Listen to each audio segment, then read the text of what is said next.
भिलनी महातपस्विनी शबरी जा को नाम, मतंग मुनि कह कर गए तो हे मिलेंगे राम। सोने की चिड़िया मां भारती और सत्य सनातन धर्म के सबसे आदर्श पुरुष मर्यादा पुरुषोत्तम भगवान राम, जो वर्षों की तपस्या के बाद ऋषि मुनियों को भी नहीं मिलते, मगर एक भीलनी शबरी के घर स्वयं चल के आके न सिर्फ दर्शन देते हैं बल्कि उस भीलनी के जूठे बेर भी खाते हैं।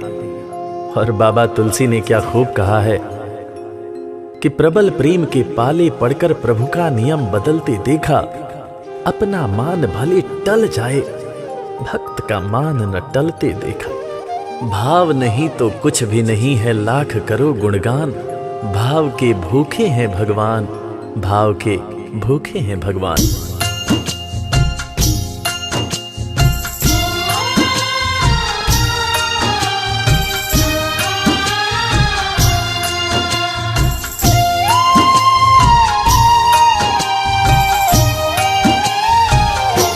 भाव के भूखे हैं भगवान, भाव के भूखे हैं भगवान, भाव के भूखे हैं भगवान, भाव के भूखे हैं भगवान। भाव नहीं तो कुछ भी नहीं है, भाव नहीं तो कुछ भी नहीं है, लाख करो गुणगान। भाव के भूखे हैं भगवान, भाव के भूखे हैं भगवान। भाव के भूखे हैं भगवान, भाव के भूखे हैं भगवान।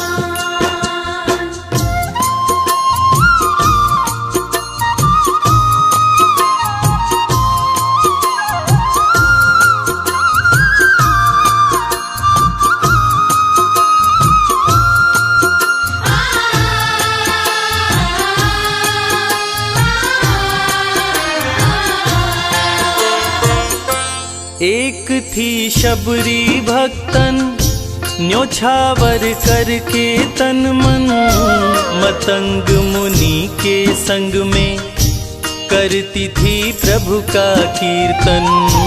मतंग मुनि के संग में करती थी प्रभु का कीर्तन।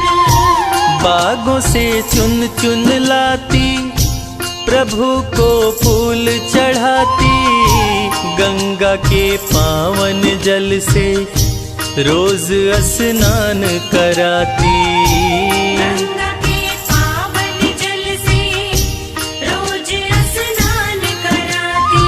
चरण धो के श्री राम का करती, चरण धो के श्री राम का करती, चरणामृत का पान। भाव के भूखे हैं भगवान, भाव के भूखे हैं भगवान। भाव के भूखे हैं भगवान, भाव के भूखे हैं भगवान।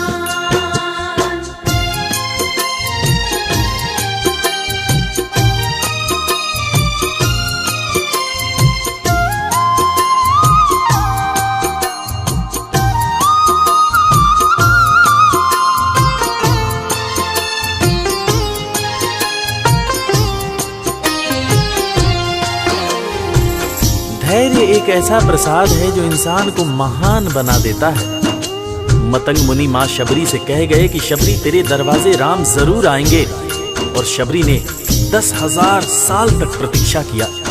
शबरी को देखने वाले न सिर्फ उसे पागल कहते थे बल्कि कहते थे, ये कौन दिखात कुटी मां नारी ते उत जाती है मूद भरी, छिन भीतर बाहर होत छिना सुख सो नहीं बैठत एक घड़ी, यही के तन में कछुपीर भई ये वियोगिन मानस माहि जरी, अब जान पड़ी रघुनाथ के प्रेम की मूर्ति रूप ये है शबरी।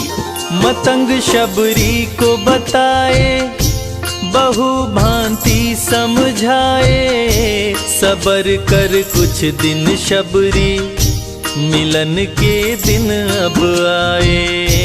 सबर कर कुछ दिन शबरी, मिलन के दिन अब आए। राम जी तुमसे मिलेंगे, मेरी कुटिया में आकर शबरी को धैर्य बंधा कर समाधि लिए गुरुवर। शबरी को धैर्य बंधाकर समाधि लिए गुरुवर। राम नाम में लीन हो गई, राम नाम में लीन हो गई, गुरु से पाकर ज्ञान। भाव के भूखे हैं भगवान, भाव के भूखे हैं भगवान। भाव के भूखे हैं भगवान, भाव के भूखे हैं भगवान।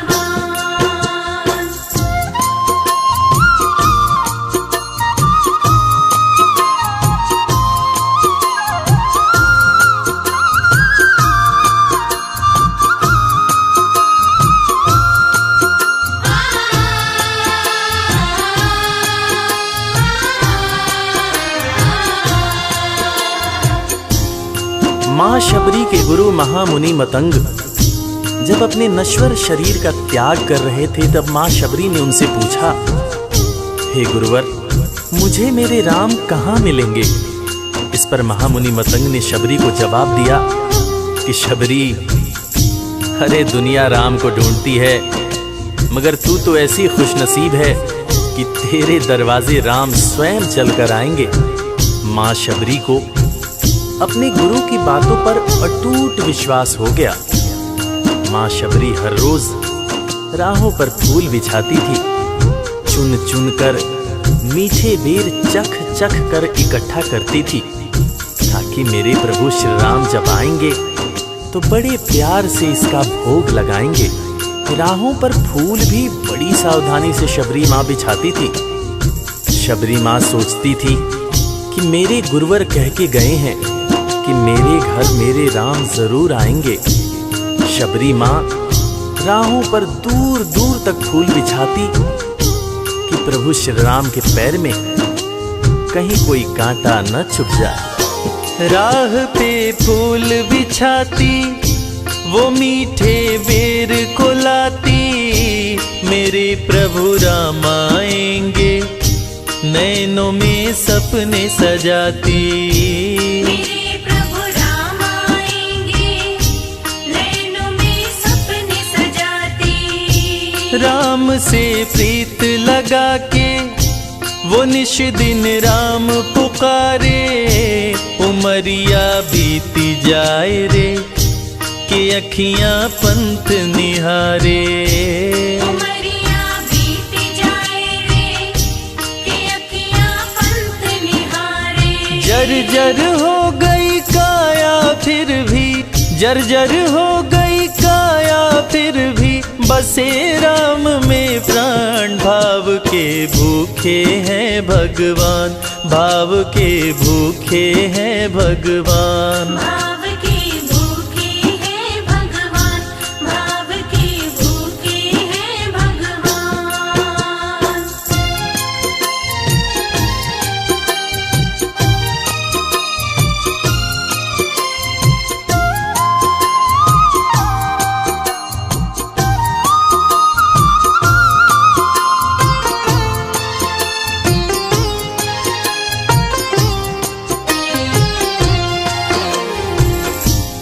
समय समय के साथ बीतता गया। माँ शबरी अब बूढ़ी हो गई।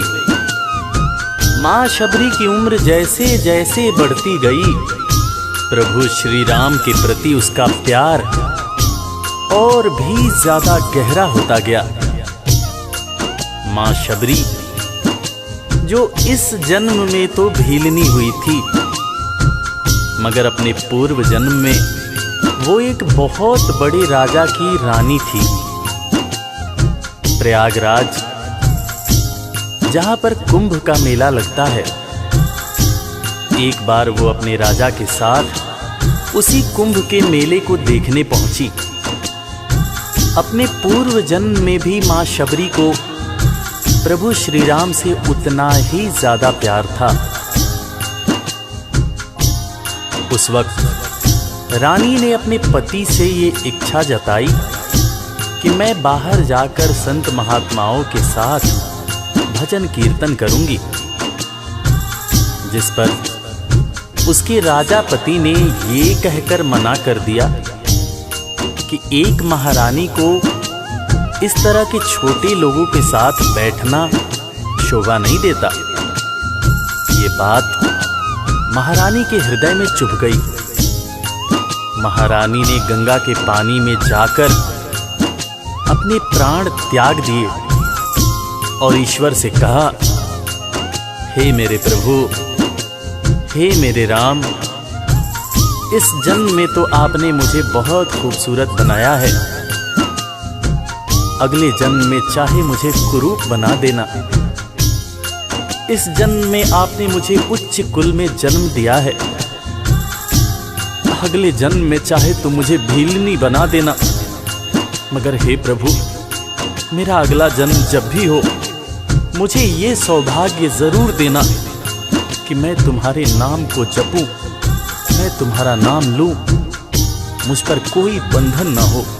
वो राजकुमारी अगले जन्म में माँ शबरी बनी, वही माँ शबरी जो कुटिया में प्रभु श्री राम की राह देख रही थी। वो सुंदर आसन लगा के, स्वच्छ कुटिया को सजा के, राह आंचल से बुहारे, प्रभु का ध्यान लगा के। राह आंचल से बुहारे, प्रभु का ध्यान लगा के। और ना अब तड़पाओ, राम मेरे आ भी जाओ, दरस बिन शबरी व्याकुल, राम मेरे दरस दिखाओ। दरस बिन शबरी व्याकुल, राम मेरे दरस दिखाओ। दरस की आस लगी मेरे प्रभु जी, दरस की आस लगी मेरे प्रभु जी, पूर्ण करो अरमान। भाव के भूखे हैं भगवान, भाव के भूखे हैं भगवान। भाव के भूखे हैं भगवान, भाव के भूखे हैं भगवान।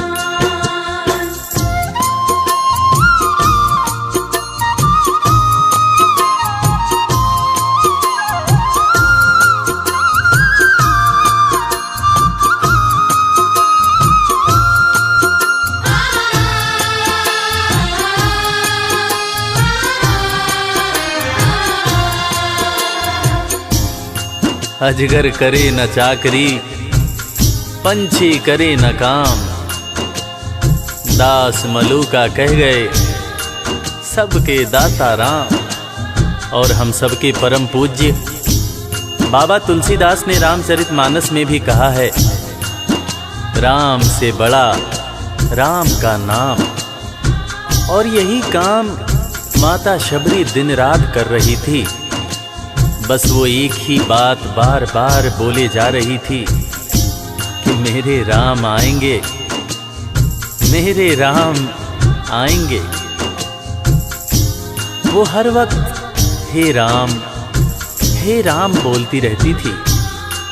प्रभु श्री राम जब अपने भाई लखन के साथ माता सीता की खोज में वन में दर दर भटक रहे थे, तो उनके कानों में ये आवाज गूंजी। उन्होंने अपने भाई लखन से कहा, प्रिय अनुज, ध्यान से सुनो। मेरी एक माता है जो वर्षों से मेरी प्रतीक्षा कर रही है। मैं भी अपने माता को देखने के लिए बहुत व्याकुल हो रहा हूं। चलो अनुज, माता शबरी की कुटिया में चलते हैं। प्रभु श्री राम माता शबरी की कुटिया में आते हैं। माता शबरी की नजर जब प्रभु श्री राम के ऊपर पड़ती है तो माता की आंखों से खुशियों के आंसू धारा प्रवाह बहने लगते हैं। माता शबरी रो रो के कहने लगती है, मेरे राम आप आ गए, मेरे राम आप आ गए। आंसू भरी आंखों से मां शबरी प्रभु श्री राम और वीर लखन को देखे जा रही थी। दोनों हाथों को जोड़कर दौड़े दौड़े माँ शबरी ने प्रभु श्री राम के पैर पकड़ लिए और कहने लगी, मेरे राम, मैं तो 2 जन्मों से आपकी प्रतीक्षा कर रही थी। लोग मुझे पागल बुला रहे थे। मेरे गुरुदेव ने मुझसे कहा था कि शबरी, राम लक्ष्मण के साथ एक दिन तेरी कुटिया में जरूर आएंगे, जरूर आएंगे। राम संग लखन को आते देखी प्रभु को मुस्काते, प्रभु के पास में आई कुटिया से दौड़ लगाते। प्रभु के पास में आई कुटिया से दौड़ लगाते। राम से मिलन हुआ जब तो शबरी सुध बुध खो गई, प्रभु के पाँव पकड़ के भाव में विह्वल हो गई। प्रभु के पाँव पकड़ के भाव में विह्वल हो गई। खुशी के आंसुओं से पग धोए, खुशी के आंसुओं से पग धोए, भक्त न शबरी समान, भाव के भूखे हैं भगवान, भाव के भूखे हैं भगवान। भाव के भूखे हैं भगवान, भाव के भूखे हैं भगवान।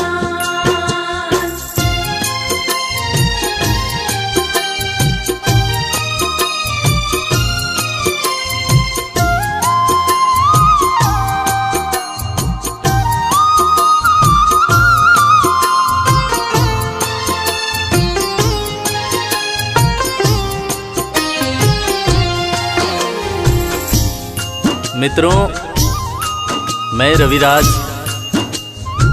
आप सबको आज एक बात बताना चाहूंगा। वो बात जो मुझे मेरे गुरुदेव फरीद हसन खान साहब ने बताई है, और वो बात ये है कि ईश्वर को हमारी जरूरत नहीं है, हमें ईश्वर की जरूरत है।